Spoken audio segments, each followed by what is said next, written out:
Hello friends, welcome to my vlog Sahla Parveen, and today I'm going to speak about a beautiful topic, Pygmalion Effect. What is Pygmalion Effect? Let me just explain this with a small example so that you get a clarity. Two boys, 7th standard grade, from the same city went for tuition to the same teacher. And when the tuition teacher saw both the boys, one is Sam and one is Nam. When he saw Sam, Sam was well dressed and looks like he was a very studious guy. He had a specs and he had a studious boy look. While Nam had a very casual dress and he looks very playful. From the very first sight itself, teacher thought Sam can study well and Nam will not study well. He is a very playful boy. But actually both Sam and Nam was almost getting same grade in their school, maybe like a 75 to 80 percentage. They were a good students in their school, but the tuition teacher did not know that. When Sam and Nam used to come to tuition, the teacher used to focus more on Sam because he felt Sam studies more, because he had a belief system that Sam is very studious. A tuition teacher will explain Sam doubts very clearly, take times and explain everything. While when Nam asks the doubt, tuition teacher asks, do you don't even know this silly doubt? You can't even understand this? How much time I explain this? Because tuition teacher had a feeling that Nam is simply asking, Nam is not going to study properly. While he was very much sure that Sam is going to study. When Nam is absent in tuition for one day, the tuition teacher will think that Nam is playing somewhere and walking because he didn't want to study.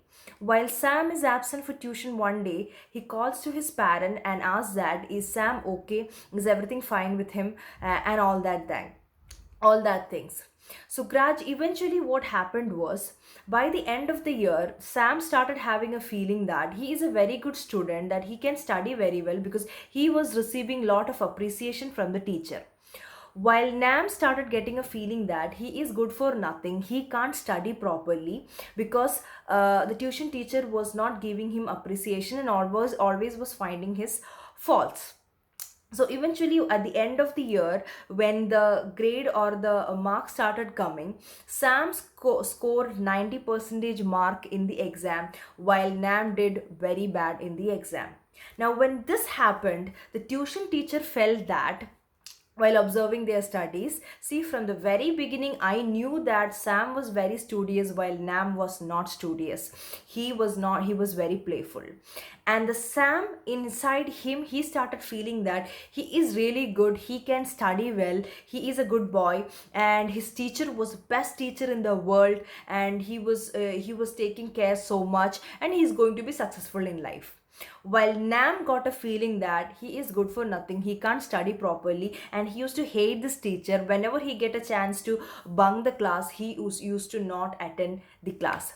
This is called as Pygmalion Effect. That is when someone expects something from you and start believing about you that, and when you realize it, you started reflecting or replicating that belief system. So in every relationships, when you say that you are good for nothing, that person is actually taking it as an affirmation. In most of the relationships, this is one thing.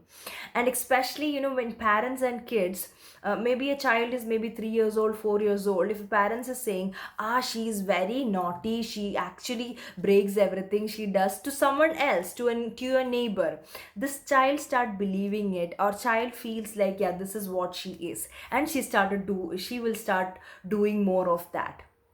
Or when parents say that she doesn't study well, she starts believing that doing that. This was a study done, and this was proven. So what is important in this, and how you can correct it when someone is thinking negative about you, is you have a proper belief system about who you are. In the same story, see, when the teacher was feeling he was not good, he could have actually studied and proved that he is good, but he didn't do that. So this Pygmalion effect is something that is always happening in around us, because we keep believing what others tell about us. We don't try to understand that what is right or what is wrong. like till one age, till in my childhood, I used to feel like I was not good at studies, I can never study something, because I had dyslexia. Now the dyslexia was not discovered by anyone when I was a little girl. What happened was, everyone used to think I was lazy to study, but the fact was I was not able to read. So I used to believe that, I also used to believe that I cannot study. But after a age, when I realized it was dyslexia, it was a disability, and when I tried to overcome from that, I just love to study something that a subject is very interesting for me. And I still study, and I am going to study. So it's always, when someone's opinion about you does not have to become your reality. Something what I do in my life is, when I listen to something positive, something nice, I just take it. When I listen to something negative, something bad, I just keep it aside. I may take it to analyze as a positive criticism, but I'm not going to believe it. You always have to build this system in your life, that you are going to believe only what you feel right, not taking someone's opinion about you. So when you start believing and building your own character, understanding yourself, that if someone say you are not studying, you're not good at it, you don't have to believe it, or you don't have to prove them that you are going to do it better. You just have to prove it to yourself that you can do it. Don't take it as a competition, don't take it as an ego, because that's going to hurt you, or that's not going to help you to grow. Just take things what is right for you and build on it. So take every positive Pygmalion effect that's happening around you, and do not take any negative Pygmalion effect that's happening around you to you. And also make sure that when you comment something on anyone, when you tell something on anyone, that's going to affect them forever. So always make sure that you give something genuine, something real, something true to others, because that's going to affect their life. Be positive, genuinely try to correct them, do not criticize them, but try to make them understand through positive words that you are going to be a positive Pygmalion influencer in their life. Thank you so much, and have a great day.